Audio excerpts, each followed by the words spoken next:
अस्सलाम वालेकुम, मैं हूं शाज़ेब खानज़ादा। IMF प्रोग्राम की बहाली पाकिस्तान के लिए अहम और बड़ी खबर होगी, क्योंकि अगले माली साल की पहली तिमाही के बाद डिफ़ॉल्ट का खतरा टल जाएगा। मगर इसके बाद भी मुआशी तज्ज़ियाकारों का कहना है कि पाकिस्तानी मईशत इस तरह नहीं चल सकती जिस तरह से चल रही है।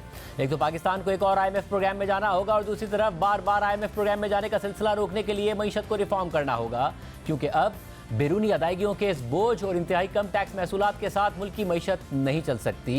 इसके अलावा जो डोमेस्टिक कर्जे हैं उन पर जो सूद की अदायगियाँ हैं उनके साथ ये मईशत नहीं चल सकती। खसारे करने वाले इदारों के हवाले से फैसले किए बगैर मुल्क की मईशत नहीं चल सकती। टैक्स रिफॉर्म्स करने और तमाम सेक्टर्स को टैक्स नेट में लाए बगैर मुल्क की मईशत नहीं चल सकती। पाकिस्तान को अगले माली साल के लिए 23 अरब डॉलर्स दरकार हैं। जुलाई से दिसंबर तक पाकिस्तान को 10.35 अरब डॉलर्स बैरूनी कर्ज की अदायगी करनी है। इस हवाले से द न्यूज़ और जंग के साफी मेहताब हैदर की खबर के मुताबिक पाकिस्तान को अगले माली साल की पहली तिमाही में 3.7 अरब डॉलर्स कर्ज की अदायगी करनी है, जबकि दूसरी तिमाही में यानी अक्टूबर से दिसंबर तक कर्ज की अदायगी बढ़कर 6.5 अरब डॉलर्स रह जाएगी। ज़राए वज़ारत ख़जाना का कहना है कि इन 10.3 अरब डॉलर्स में से 4 अरब डॉलर्स का कर्ज रोल ओवर हो जाएगा, जिसमें चीन 1 अरब डॉलर्स जुलाई में रोल ओवर कर देगा और बकिया 3 अरब डॉलर्स दूसरी तिमाही में सऊदी अरब रोल ओवर कर देगा। लेकिन फिर भी पाकिस्तान को दिसंबर तक 6 अरब डॉलर्स बकिया कर्ज की अदायगी करनी है। अगर रवा माली साल की आदत शुमार को सामने रखें तो मालूम होता है कि IMF प्रोग्राम की बहाली में नाकामी की वजह से पाकिस्तान की कर्ज लेने की सलाहियत में भी 62% की कमी आई है। मेहताब हैदर की खबर के मुताबिक हुकूमत रवा माली साल के 11 माह में सिर्फ 8.6 अरब डॉलर्स कर्ज और ग्रांट्स की सूरत में हासिल कर पाई है, जबकि इस अरसे में 22.8 अरब डॉलर्स की बैरूनी फाइनेंसिंग हासिल करने का टारगेट था। जबकि गुज़िश्ता साल इसी अरसे में पाकिस्तान ने 13.5 अरब डॉलर्स की बैरूनी फाइनेंसिंग हासिल की थी। मल्टीलैटरल इदारों की जानिब से इब्तिदाई 11 माह में 4.4 अरब डॉलर्स कर्ज मिला, जिसमें से 50% कर्ज एशियाई तरक्याती बैंक ने दिया, जबकि वर्ल्ड बैंक ने कुल 1.47 अरब डॉलर्स का कर्ज दिया। इसी तरह एशिया इंफ्रास्ट्रक्चर इन्वेस्टमेंट बैंक ने 55 करोड़ डॉलर्स का कर्ज दिया, जबकि इसके बरक्स इस्लामिक डेवलपमेंट बैंक की जानिब से शॉर्ट टर्म कर्ज का जो टारगेट 11 माह के लिए 1.2 अरब डॉलर्स का रखा गया था, लेकिन 11 माह में इस्लामिक डेवलपमेंट बैंक ने सिर्फ 16 करोड़ डॉलर्स कर्ज जारी किया। खबर के मुताबिक इन 11 माह में पाकिस्तान ने दोस्त ममालिक से 1.35 अरब डॉलर्स कर्ज हासिल किया। IMF ने अभी तक इस माली साल में सिर्फ 1.16 अरब डॉलर्स जारी किए हैं, जबकि इन 11 माह में कमर्शियल बैंकों से लिए जाने वाले कर्ज में भी कमी आई है और इन 11 माह में सिर्फ 900 मिलियन डॉलर्स यानी 90 करोड़ डॉलर्स का कर्ज लिया गया, जबकि टारगेट 7.4 अरब डॉलर्स का रखा गया था। खबर के मुताबिक हुकूमत इस माली साल में प्लान किए गए 2 अरब डॉलर्स के इंटरनेशनल बॉन्ड्स भी जारी नहीं कर सकी। ये बैरूनी सेक्टर की सूरत हाल है और अब IMF की अगर प्रोग्राम बहाल होता भी है तो आगे जाके मामला क्या होगा। हमारे साथ मौजूद हैं खुर्रम शहजाद साहब, साथ ही खाका नजीब साहब मौजूद हैं। माहिर मईशत, आप दोनों का बहुत शुक्रिया। खाका नजीब साहब, ज़ाहिर है कम से कम इतलात आ रही हैं कि हुकूमत ने पूरी कोशिश की है कि IMF मुतमईन हो जाए और ये नवा रिव्यू हो जाए। वज़ीर ख़जाना तो 10वें रिव्यू की भी बात कर रहे हैं। मसाइल हल हो जाएंगे या फिर मसाइल हल करने पड़ेंगे, ऐसे हल नहीं होंगे, एक और IMF के प्रोग्राम में जाना पड़ेगा, सख्त फैसले करने पड़ेंगे? सबसे ज़्यादा तो ज़रूरी है कि किसी तरह 9th रिव्यू कंप्लीट हो। बिलियन डॉलर्स IMF के 3 फ्रेंडली कंट्रीज़ के 1-2 अरब डॉलर आप अपने जो आपके इस वक्त एक प्रोग्राम लोन है, उसके अलावा प्रोजेक्ट लोन्स हैं ये मल्टीलैटरल्स के, लेट्स पुट देम टुगेदर और टेक पाकिस्तान के हम 8-9 अरब डॉलर पे खड़े हों। तो जो अगला इलेक्शन साइकिल है वो क्या है, इलेक्टोरल साइकिल अगर 12 को शुरू होता है तो 3-4 माह आपने गुजारने। आपने नंबर सही रखा, 5 से 6 अरब डॉलर आपको 6 माह में चाहिए। पर यह भी याद रखिए शाहज़ेब भाई कि इसके साथ साथ कुछ करंट अकाउंट डेफिसिट का अगर 2 अरब डॉलर का भी खसारा आता है तो आपको एक्चुअली 7 से 8 अरब डॉलर चाहिए पहले 6 माह में। सो इनको गुजारने के लिए 9th रिव्यू की कंप्लीशन, और I think there is a favourable position there. Government ने देर से किया पर तकरीबन सब चीज़ें कर दी। उसके बाद 1 जुलाई से इसी हुकूमत को अगर 10th और 11th नहीं होता और एक्सटेंशन आती, which may not be possible because 4 साल पे चला गया प्रोग्राम, को री-इंगेज करना चाहिए, contours of a new programme तय करने चाहिए। ये मैं इसलिए कहता हूं कि ये आपका मल्टीलैटरल फ्लो को खोले रखेगा। ये आपके कमर्शियल रसाई जो आप 3 से 5 अरब डॉलर, आप सही जिक्र कर रहे थे, बहुत पैसे वापस गए हैं पर नहीं आए, 3 से 5 अरब डॉलर आपके commercial specially middle eastern banks को गए हैं, वो वापस लाने के लिए इवन इंटरिम गवर्नमेंट को ये शायद इस्तात दे देगा कि वो ये काम कर सकें। इस तरह आप नवंबर तक का टाइम गुजार सकेंगे और आपका प्रेशर कम हो जाएगा। Come November contours of a new programme तय होने चाहिए आपके पास, और पाकिस्तान अगर उस वक्त जिस भी ज़र मुबादला के ज़खायर पे खड़ा हो, 23 अरब डॉलर अगले साल में आपने जमा करने हैं। उसमें से 13 अरब अगर आप रीप्रोफाइल करवा भी लेते हैं, वो आगे चले जाते हैं, 10 अरब नेट प्लस 6 अरब का खसारा, 16 अरब डॉलर आप बगैर IMF के जमा नहीं कर पाएंगे। One should be very very clear on this. और नए प्रोग्राम में जिस तरह कभी पहले डिले होता रहा है, डिले नहीं होना चाहिए। फौरी तौर पे नई government should take a four year program, 10 से 12 अरब डॉलर का प्रोग्राम हो, ताकि ये जो रोज़ रोज़ की कशमकश है इसमें से मुल्क को निकालें। Having said that, that doesn't mean कि ये आपके कलीदी मसाइल हल कर देगा। आपने कलीदी मसाइल ना उसने SOEs को बेचना है, ना एनर्जी सेक्टर को ठीक करना है, ना ही पैदावारी सलाहियत मुल्क की ठीक करनी है। ये तीनों काम आपके हैं, वो आपने आकर करने हैं। ये बड़ा क्लियर है। एक और चीज़, डेट रीप्रोफाइलिंग पे आज काम शुरू कीजिए, and it is easy. Shahzeb भाई, नेक्स्ट 3 ईयर्स में $39 बिलियन का डेट आउट ऑफ $75 बिलियन रीप्रोफाइल किया जा सकता है। ये आपकी अगर बैलेंस शीट से निकल जाता है, 13 अरब अगले साल निकलता है, 13 उसके अगले और 13 उसके अगले, तो आपका डेट सस्टेनेबिलिटी बढ़ जाएगा। क्यों ये मैं कहता हूँ? वरना IMF आपको कहेगा कि आपकी डेट सस्टेनेबिलिटी प्रॉब्लम में है, आप रीस्ट्रक्चरिंग में जाइए। शाहज़ेब भाई, be very clear, restructuring is a polite way of saying that I am unable to give you that money. Pakistan is not in that position and should not be taken into that position. Khurshid साहब, आप बताइएगा कि ज़ाहिर है नवा review हो जाता है, उसके बाद भी आपको लगता है कि सख्त फैसलों का वक्त रहेगा, एक और IMF प्रोग्राम में जाना पड़ेगा, वरना इस तरीके से जिस तरह मईशत चलाई गई है अब चल नहीं सकती है? Thank you Shahzeb.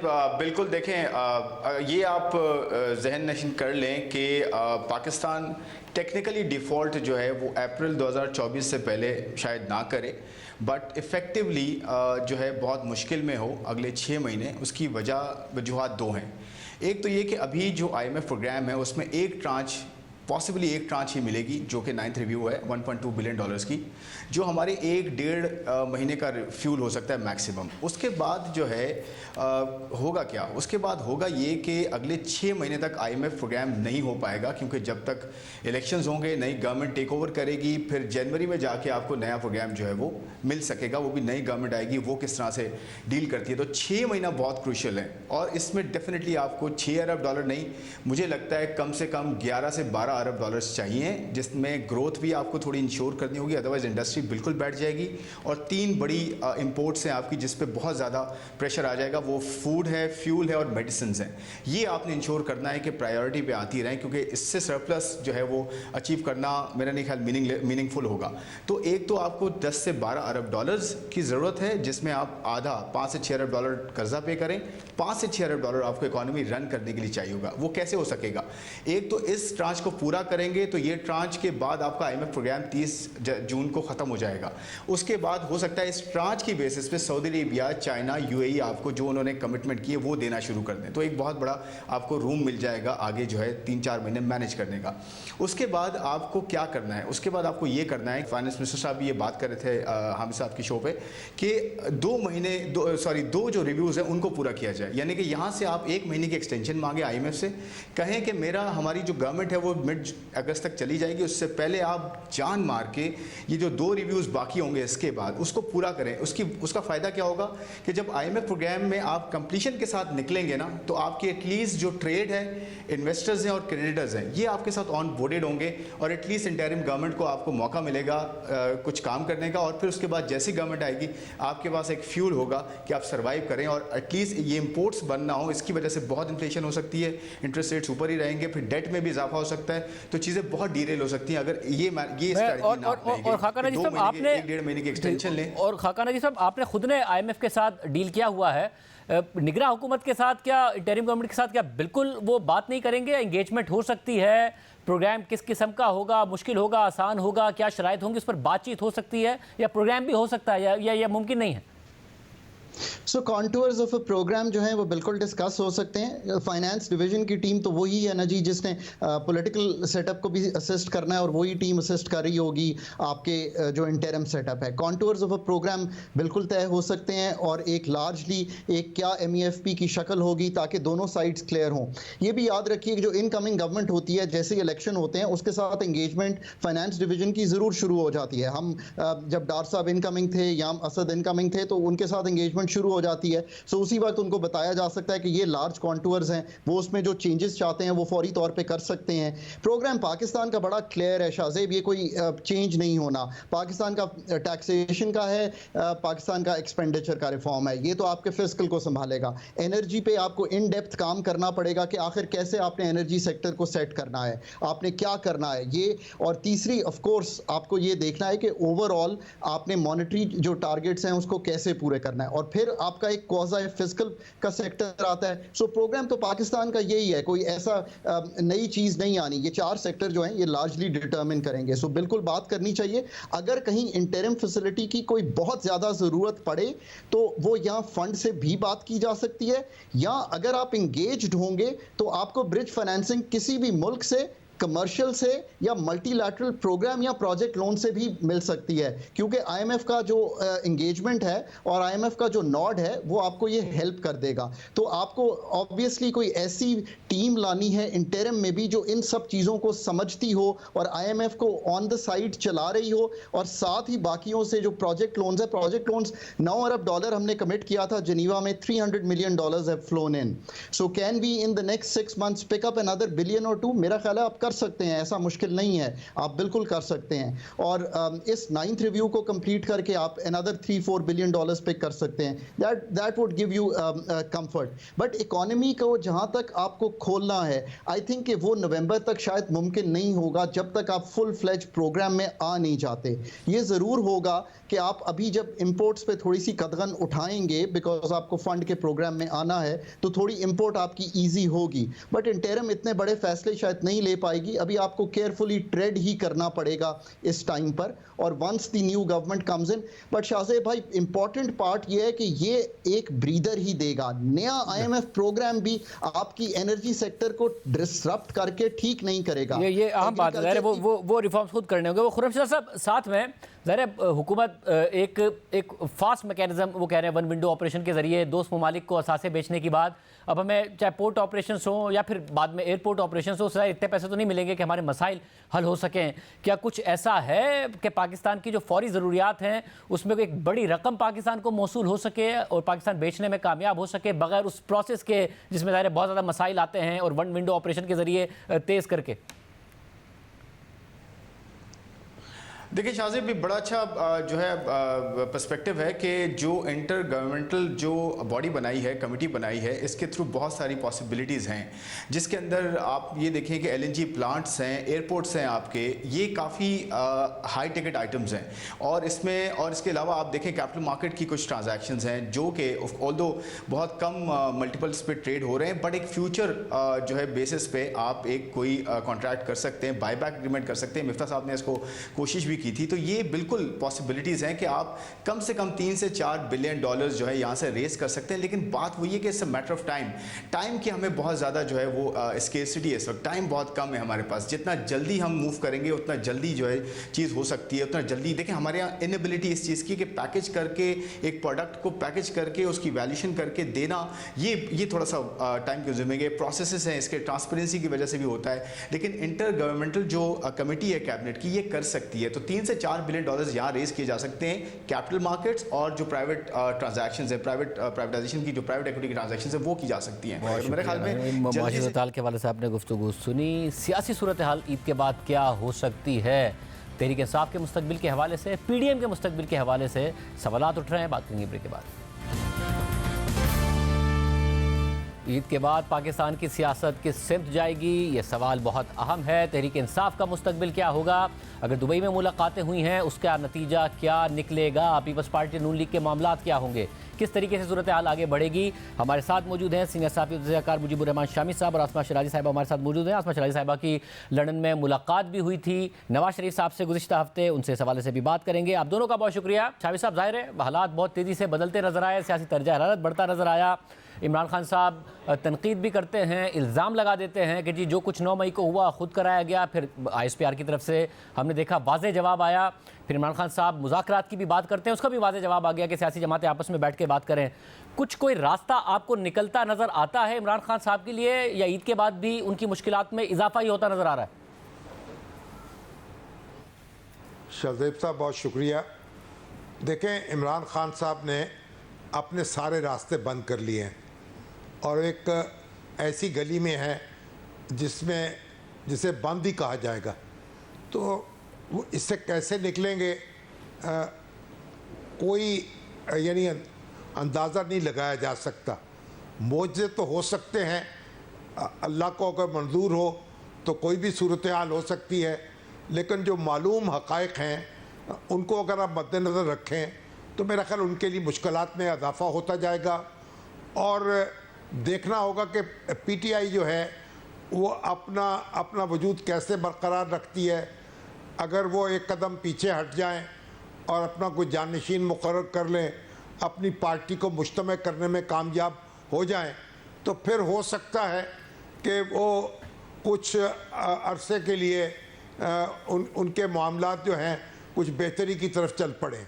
लेकिन मौजूदा हालात में अगर वो ज़िद पे कायम रहेंगे और इस्टेब्लिशमेंट से बात करना चाहेंगे, अपने सियासी हरीफों को तस्लीम नहीं करेंगे और 9 मई जो है उसके मामलात का भी इदराक नहीं करेंगे, तो मेरा ख्याल उनका फिर किरदार महदूद होता चला जाएगा।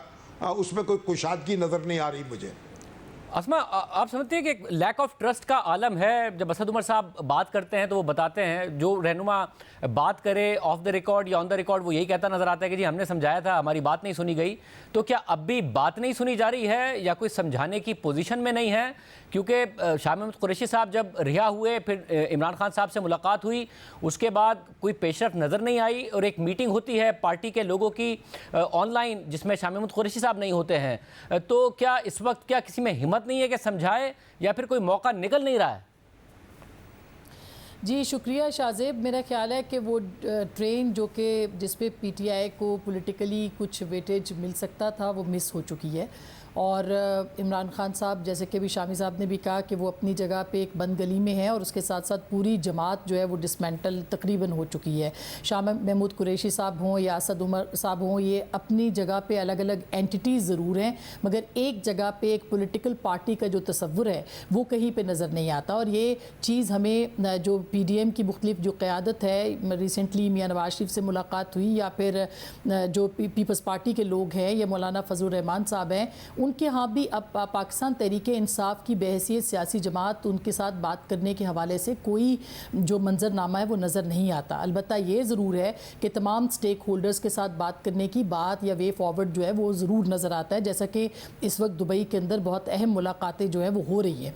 तो अब इस पूरे तनाजुर के अंदर अगर PTI के सियासी मुस्तकबिल की बात की जाए तो ये सियासी मुस्तकबिल तो अब सारा का सारा उस चीज़ के ऊपर डिपेंडेंट है जो कि अब ईद के बाद के मामलात हो गए। मसलन ये कि कार्रवाई तेज़ हो जाएगी, इम्कानात है कि 9 मई के जो मनसूबा साज हैं, फैसिलिटेटर्स हैं, एबेटर्स हैं, उनके गिर्द घेरा जो है वो तंग कर लिया जाएगा। और शायद यही वो वजह है कि जिसके ऊपर पाकिस्तान की सियासी जो जमातें हैं और अस्करी क़यादत है उनके बीच में ज़ाहिर है कि इस मामले के ऊपर कोई ना कोई अंडरस्टैंडिंग भी बन चुकी है। अब देखना यही है कि अब अगर वे फॉरवर्ड के ऊपर जाएंगे और मुज़ाकरात को या डायलॉग के प्रोसेस को, जो कि अभी ईद के बाद शुरू हो सकता है, किसी भी लम्हे शुरू हो सकता है, उसके अंदर जो है वो पाकिस्तान तहरीक इंसाफ का पॉलिटिकल जो फ्यूचर है उसको सियासी जमातें किस तरह से देखती हैं। अदरवाइज़ एक कॉम्प्रिहेंसिव एजेंडा है जिसको कि सियासी जमातें फॉलो करने जा रही हैं, मिसाक जमहूरियत हो, मिसाक मईशत हो, जो कि DGISPR की प्रेस कॉन्फ्रेंस में भी आपने सुना होगा कि वो हकीकी सियासी जमातों की डायलॉग की बात कर रही हैं,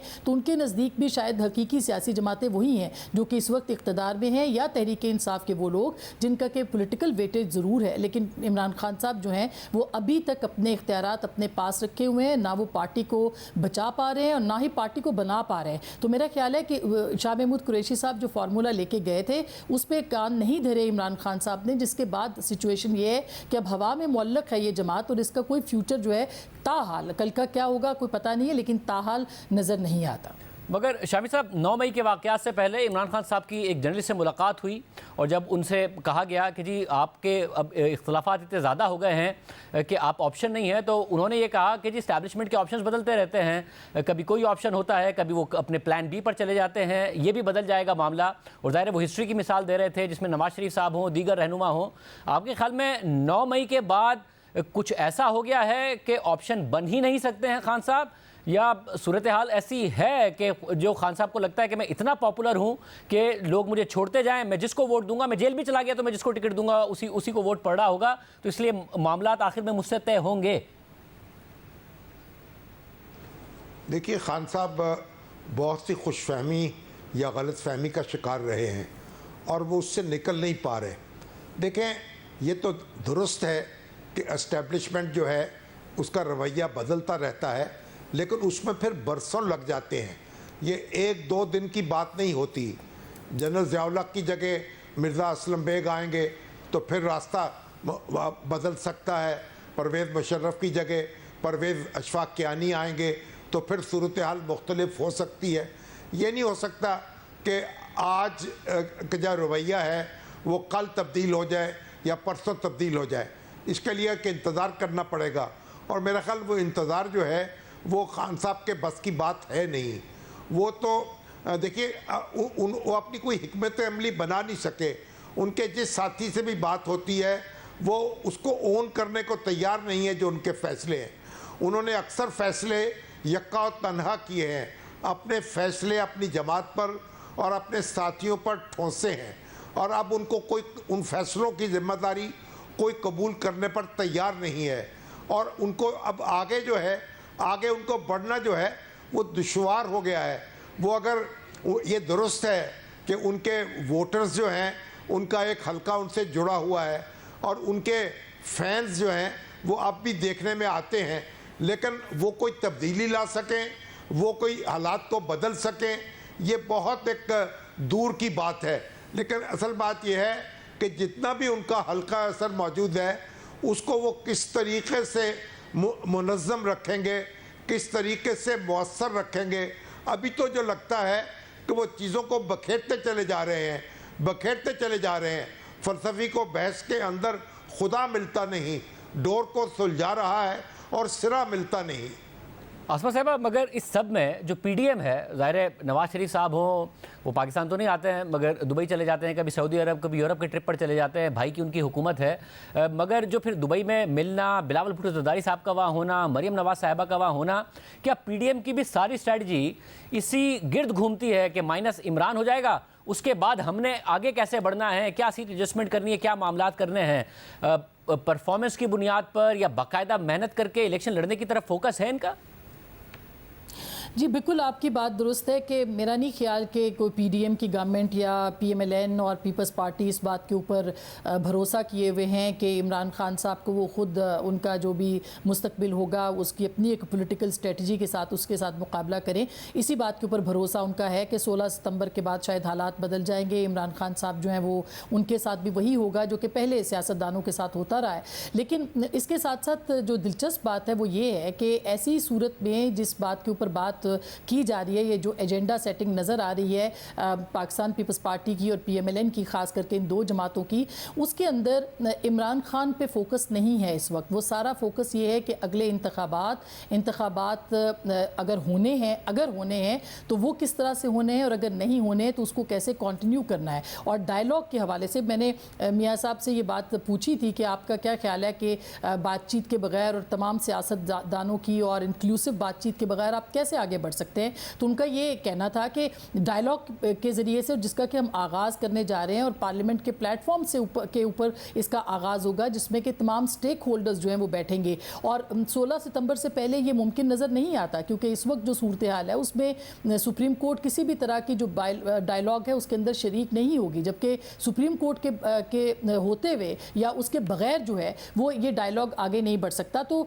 ऐसे लगता है कि जो पॉलिटिकल पार्टीज़ इस वक्त इक़्तिदार में हैं उनका फोकस सिर्फ और सिर्फ ये है कि वो अगले इंतखाबात को किस तरह से लें, किस तरह से हासिल करें, किस तरह से मैनेज करें, किस तरह से कामयाब हों, और उसमें उनकी अपनी सीट एडजस्टमेंट, उनकी अपनी पॉलिटिकल एजेंडाज और एक आने वाला जो सेटअप है कॉलिशन गवर्नमेंट की सूरत में भी अगर होता है तो उसकी सूरत में उनकी स्ट्रेटजी ज़्यादा नज़र आती है। यानी वो इतने पूरे एतमाद हैं कि अगले इंतखाबात में उनको इमरान खान साहब या उनका जो इन्फ्लुएंस है वो नज़र नहीं आता। ये एक असेसमेंट है जो कि गुफ्तगू या जो मुख्तलिफ जो PDM के लोगों से हम बात करते हैं उसके बाद से नज़र आती है। तो ये नहीं है कि फ़ोकस जो है वो हट गया है, मगर फोकस ज़रूर है कि वो मुआशी एजेंडे पे मिसाक जमहूरियत के ऊपर है, उसको एक्सटेंड करना चाहते हैं, उस पर बातचीत करना चाहते हैं।